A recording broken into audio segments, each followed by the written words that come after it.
Bucket List Homestead. My name is Lynn, and friends, I did it. I set a goal of 3,000 subscribers by the end of December. Honestly, I just keep making these new goals and I smash them way. I don't even think I'm ever gonna make them, let alone make them before the goal. And I did it. I'm actually over 3,000 now. I'm over 3,100. So I don't know what's to say that I haven't already said, except thank you. I feel very fortunate, very blessed. I'm just over the moon. I'm not even going to set another goal right now because I'm just going to enjoy this one, wrap my head around it because I'm still quite a little bit in shock. I'm actually quite speechless. And if you know me well, that doesn't happen very often. So thank you. It means so much to me. Okay, that's out of the way. Today is day 30 of the Every Bit Counts challenge. And I've actually been going more than 30 because I started in July because I knew I was going to miss 2 days for our little getaway that we had for our anniversary. It wasn't in a row, obviously, because I missed those 2 days, but I think I'm on day 40 of canning something almost every day. So I'm starting to wind down a little bit. That said, I'm going to have a lot of canning to do going into September. But the 1st of September, I'm taking a break from canning. I need to get some things ready for back to school for our son. He is in grade 11, so I need to get back to that, getting some things ready for that. But right now, we're still in canning mode, and we are going to can up pear sauce that we started yesterday. So yesterday, I think I said I had 40 pears. We added a good another 20. I say we because my husband took pity on me and helped me sorry, I'm losing my headband here. He helped me peel up 20 more pears last night, and we added that to the pear sauce. And a few of you have mentioned, why am I not canning the pears and stuff in bigger, just a second. There, I fixed it. It was driving me crazy. I could feel it sliding. And yes, it is fall, and I do have on my fall apron because as far as I'm concerned, it's close enough to start. I love fall. So anyway, a few of you have mentioned, why am I not canning the pears in bigger jars? I'm canning them in this size jars. The pears, the sliced up pears, are for Grace, our daughter.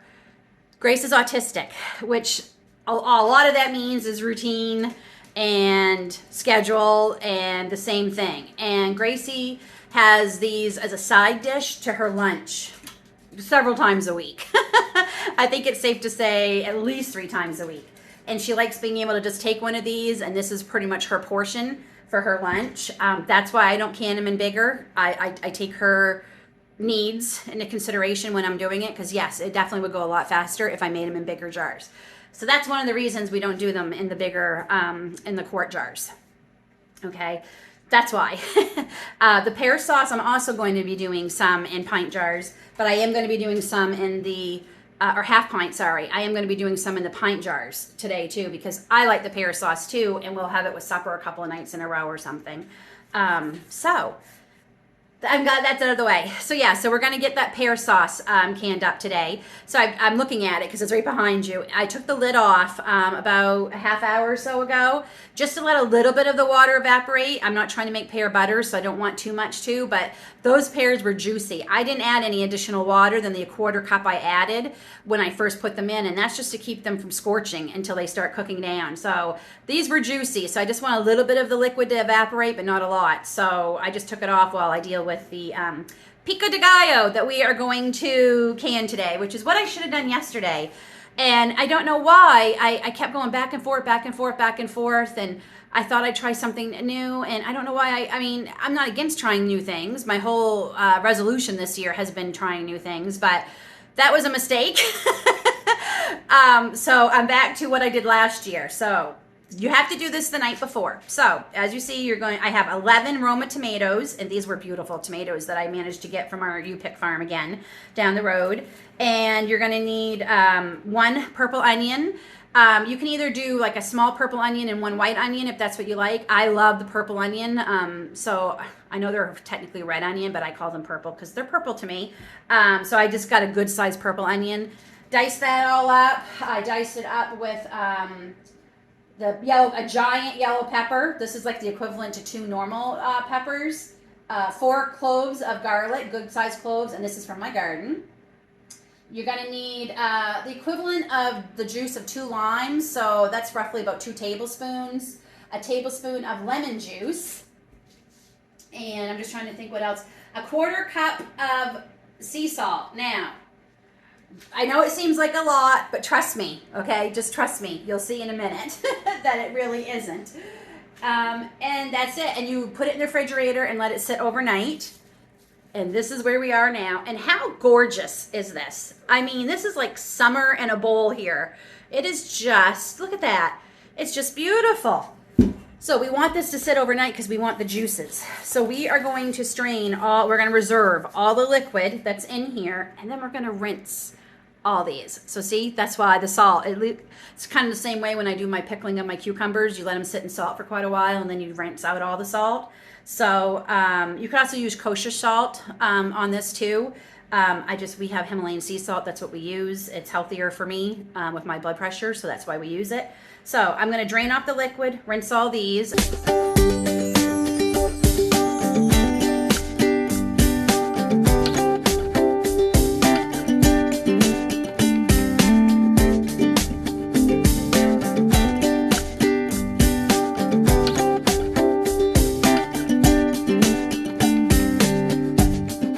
So hopefully you get 2 cups of liquid. I got 2 cups on the dot. So that's great, but I'm just gonna let it drip just a little bit more, and then I'm gonna go rinse these.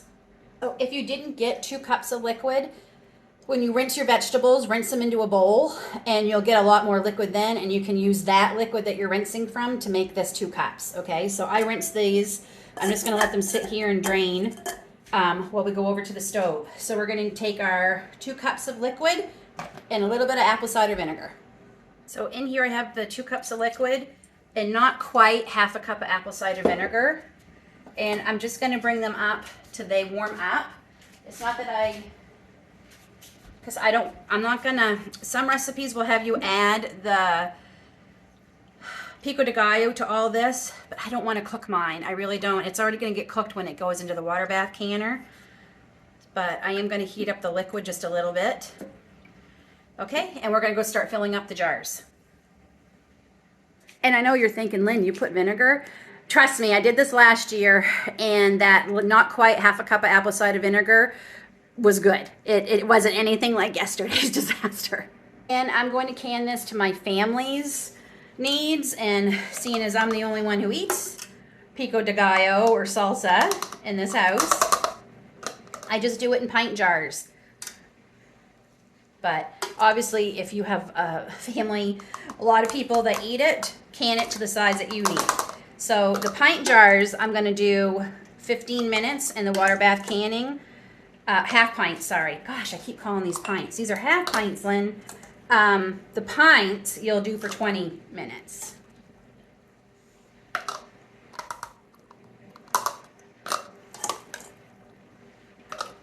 And it's almost exactly a half a cup of pico de gallo per jar.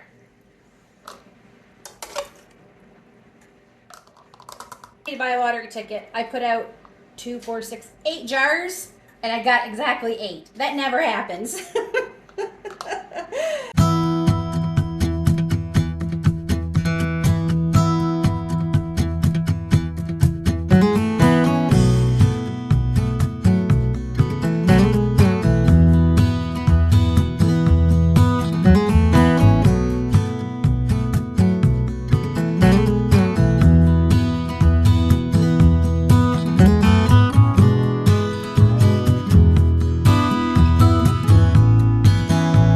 So I got the pico de gallo in the canner. I'm waiting for it to come up to a rolling boil, and then we're going to set the timer for 15 minutes. So in my oven, I'm going to get my jars for the pear sauce going, and I'm going to wash up what I need. I'm going to use all these again, so I'm going to wash them up, and we'll see you back here, and we will can up that pear sauce. Okay, so the timer's on for the pico de gallo. New cloth, new debubbler. Jars are nice and warm from the oven because this is quite warm. That's why I need to heat these up. Yesterday I said I don't add any cinnamon, but it was just lacking a little something, so I added 2 big heaping tablespoons of cinnamon. I merged and blended it. Oh, that's good. That is so yummy. I think we're all gonna enjoy that. On a nice cold day, warming up some nice pear sauce. Okay, you know the drill.